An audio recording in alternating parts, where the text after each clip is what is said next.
आज योग के माध्यम से होगा स्वस्थ भारत, होगा स्वस्थ भारत।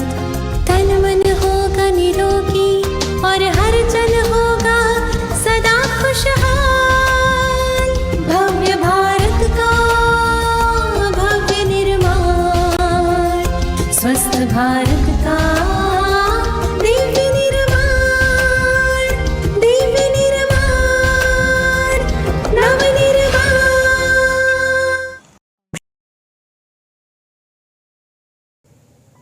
ओम शांति। आज हम कुछ योगासन का अभ्यास करेंगे, तो चलिए बिना समय गंवाए शुरू करते हैं योगासन। पवन मुक्तासन, द विंड रिलीजिंग पोस्चर। पवन का अर्थ है वायु, मुक्त का अर्थ है छोड़ना या मुक्त करना। ये आसन आपके आंतों में से वायु निकालने के लिए उपयोगी है। सबसे पहले आप जमीन पर पीठ के बल इस तरह से दोनों पैरों में और हाथों में दूरी बनाकर लेट जाइए। आपकी हथेलियां आसमान की तरफ हो। इस आसन को शवासन कहते हैं। अब दोनों पैरों को जोड़ें और घुटनों को मोड़ते हुए अपनी जांघों को छाती के पास लाएं। अपने दोनों हाथों की उंगलियों को आपस में लॉक करके घुटनों के नीचे पिंडियों के पास पकड़े। अब सांस छोड़ते हुए अपने सर और कंधे को तब तक उठाए जब तक आपकी दाढ़ी घुटनों को छू न ले। इससे आपकी कमर में खिंचाव महसूस होगा। अपनी आंखें बंद रखें और कमर पर पूरा ध्यान केंद्रित करें। इस स्थिति में सामान्य रूप से सांस लें और छोड़ें। यह आसन आपको वात से राहत दिलाता है, पेट की गैस कम करता है। यह आसन कॉन्स्टिपेशन में भी हमें लाभ देता है। यदि आपको पीठ दर्द है या पेट में चोट आई है, हर्निया, साइटिका या फिर कोई महिला जो गर्भावस्था में है, तो यह आसन बिल्कुल नहीं करना है।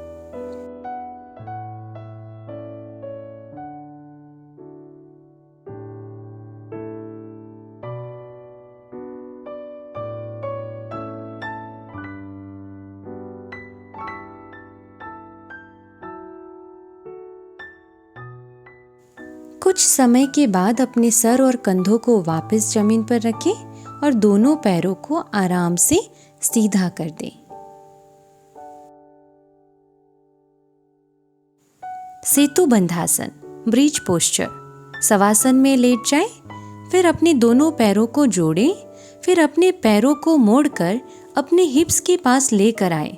फिर दोनों एंकल्स को अपने दोनों हाथों से मजबूती से पकड़ें। अब धीरे धीरे सांस लेते हुए अपने हिप्स को जितना हो सके उतना ऊपर उठाएं, जिससे आपका शरीर एक पूल का आकार ले लेगा।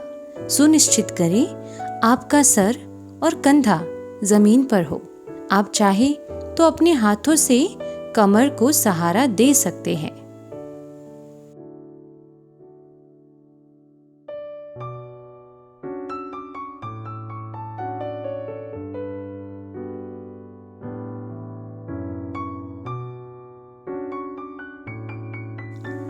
यह आसन पीठ की मसल्स को मजबूत बनाता है।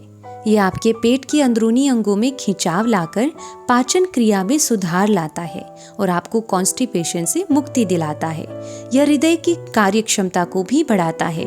यदि आपको अल्सर, हर्निया जैसी बीमारी है तो यह आसन न करें। 10-20 सेकंड के बाद सांस छोड़ते हुए धीरे धीरे अपने हिप्स को वापस जमीन पर टिका दीजिए। ये आपको हर रोज करना है। ये नियमित रूप से अगर किया जाए तो एंजाइटी या डिप्रेशन में भी इससे लाभ होता है।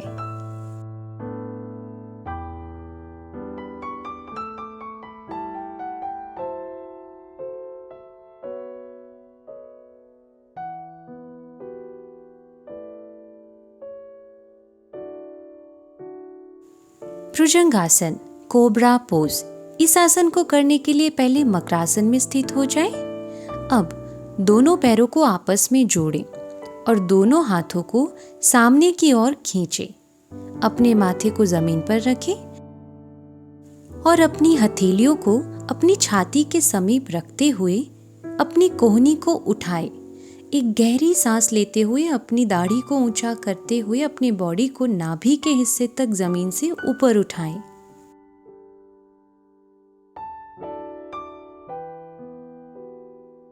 अब सामान्य रीति से आपको सांस लेना है। इसे नियमित रूप से करने पर पीठ दर्द में बहुत आराम मिलता है। ये पेट की चर्बी को भी घटाता है और कब्ज की परेशानी से भी मुक्ति दिलाता है। यह आसन सांस संबंधित जितनी भी तकलीफ है उसमें भी सहायक है।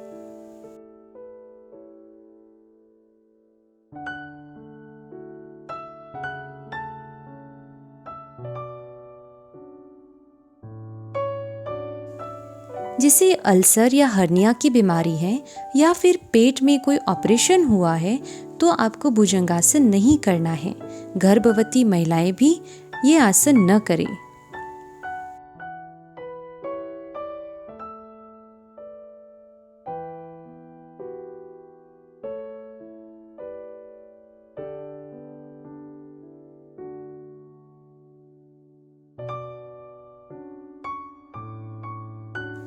Vakrasana, spinal twist posture. दंडासन में बैठ जाएं, फिर दाएं पैर को मोड़ें और बाएं पैर के घुटने के साथ रखें।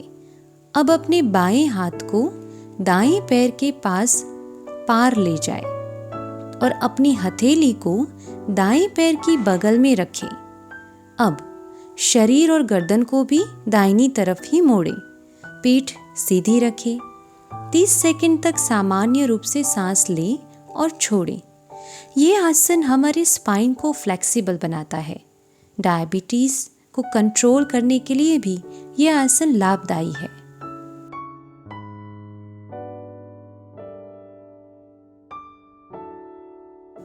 यह आसन पैंक्रियास को भी उत्तेजित करता है। यह हमारे लीवर के लिए भी लाभदायी है। कब्ज से राहत दिलाता है और पाचन क्रिया में सुधार लाता है। यदि आपको ज़्यादा पीठ दर्द है या स्लिप डिस्क की शिकायत है तो आपको ये आसन नहीं करना है। पेट का कोई ऑपरेशन हुआ है तो भी आपको यह आसन नहीं करना है। महिलाओं को मासिक धर्म के समय यह आसन नहीं करना है।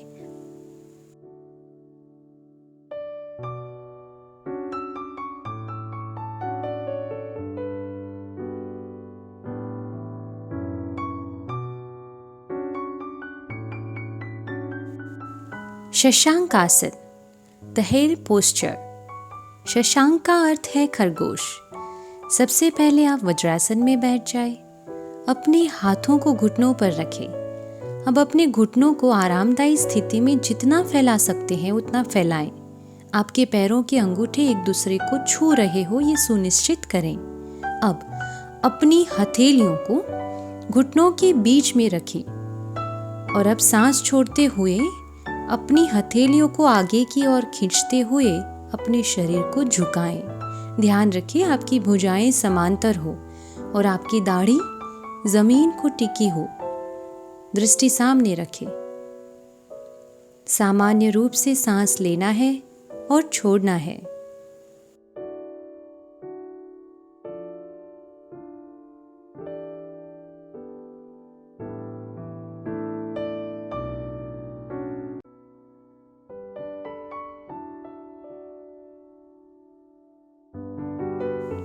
शशांक आसन हमें कब्ज से राहत दिलाता है और पाचन क्रिया में भी सुधार लाता है।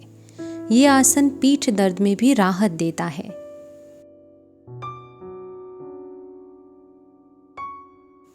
आर्थराइटिस की प्रॉब्लम हो या हाई बीपी पेशेंट हो तो ये आसन सावधानी से करना चाहिए। पीठ में अत्यधिक दर्द हो तो ये आसन नहीं करना है।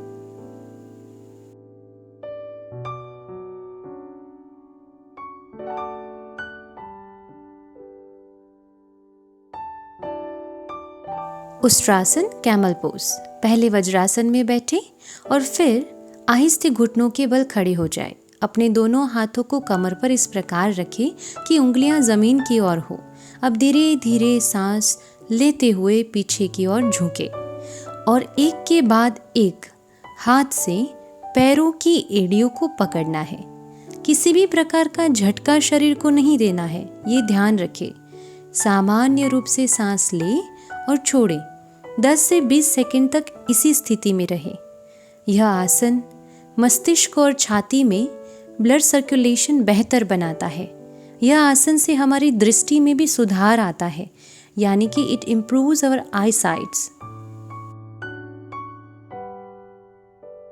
हर्निया, वर्टिगो, आर्थराइटिस वालों को यह आसन नहीं करना है। हृदय रोग वालों को भी नहीं करना है।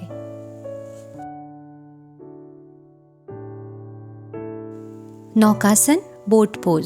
सीधा लेटकर फिर अपने दोनों पैरों को समांतर रखें और ऊपर उठाएं, और फिर अपने दोनों हाथों को भी ऊपर उठाते हुए शरीर का ऊपरी हिस्सा भी थोड़ा सा ऊपर उठाएं। 20 सेकंड तक ऐसे ही रहे। ये आसन स्टमक की मांसपेशियों को, बैक को मजबूत करता है, कोर मसल्स को भी मजबूत करता है।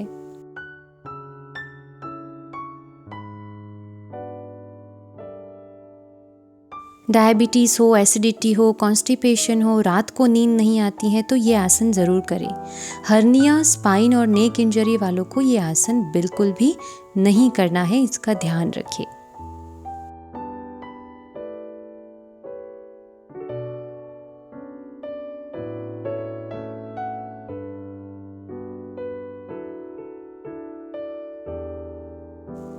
चक्रासन, द व्हील पोज। पीठ के बल लेटकर घुटने को मोड़कर पैरों को हिप्स के पास लाएं। पैरों के बीच उतना अंतर रखें जितना कंधों के बीच होता है, और फिर हाथ को ऊपर उठाए, कोहनी मोड़ें और अपने हाथ जमीन पर ऐसे रखें कि बीच से शरीर को इस प्रकार से उठा सके। अपना ध्यान पूरा मेरुदंड पर केंद्रित करें।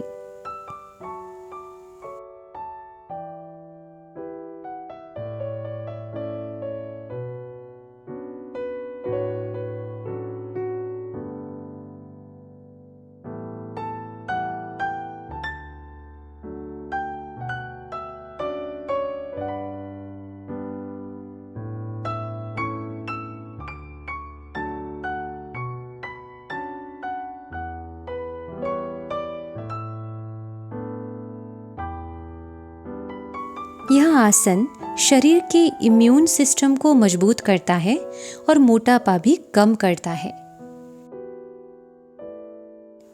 ध्यान रखें, यह आसन बहुत सावधानी से करें। Cat and camel exercise.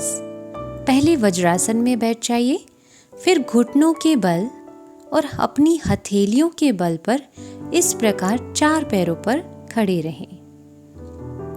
फिर आपको सिर उठाना है और अपनी पीठ को नीचे करना है, गहरी सांस लेते हुए। और जब आप एक्सहेल करते हैं तब सिर नीचे जाएगा और पीठ को ऊपर ले जाना है। यह आसन गर्भवती महिलाओं के लिए भी लाभकारक है। इस आसन से कमर दर्द कम हो जाता है।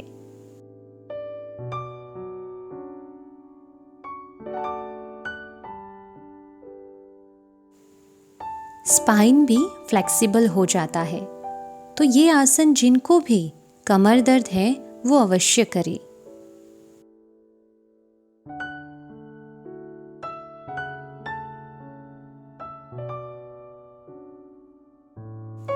Dolphin pose. वज्रासन के बाद अपने दोनों हाथों को जमीन पर इस प्रकार सटाएं और घुटने सीधे रहे, इस प्रकार से अपने शरीर का संतुलन बनाकर पंजों के ऊपर रहें।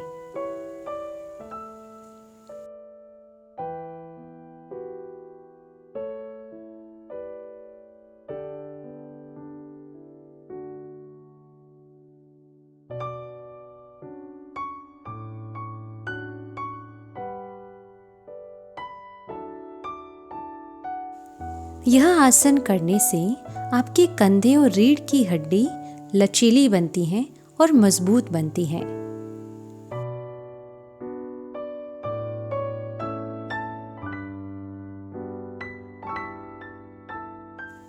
Purvottanasana, reverse Planck.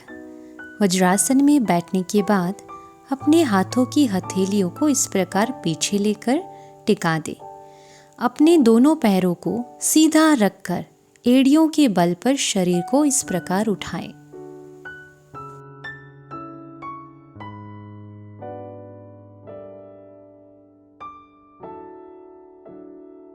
आपके शरीर का सारा वजन आपकी हथेली और आपकी एड़ी पर होगा।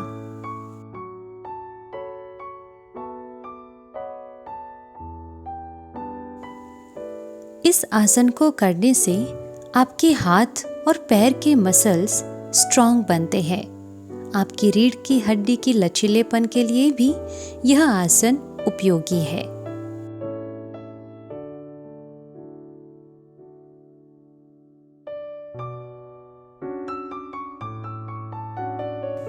तो हमने आज कुछ योगासन किए।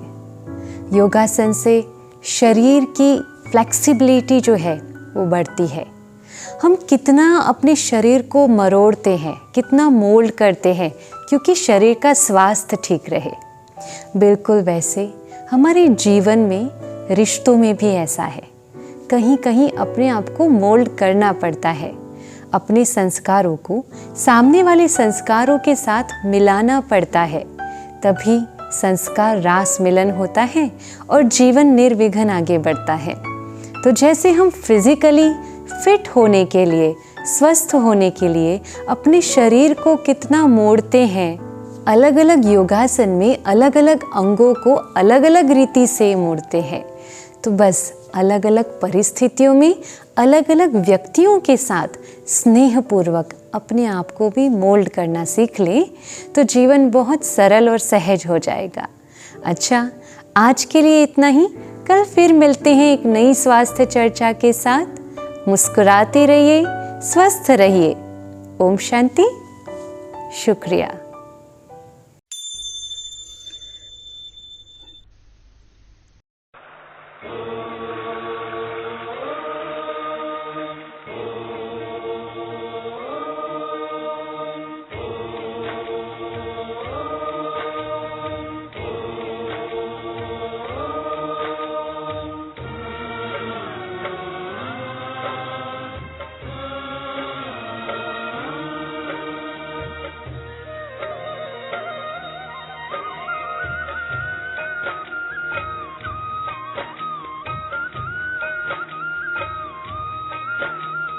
भारत फिर भरपूर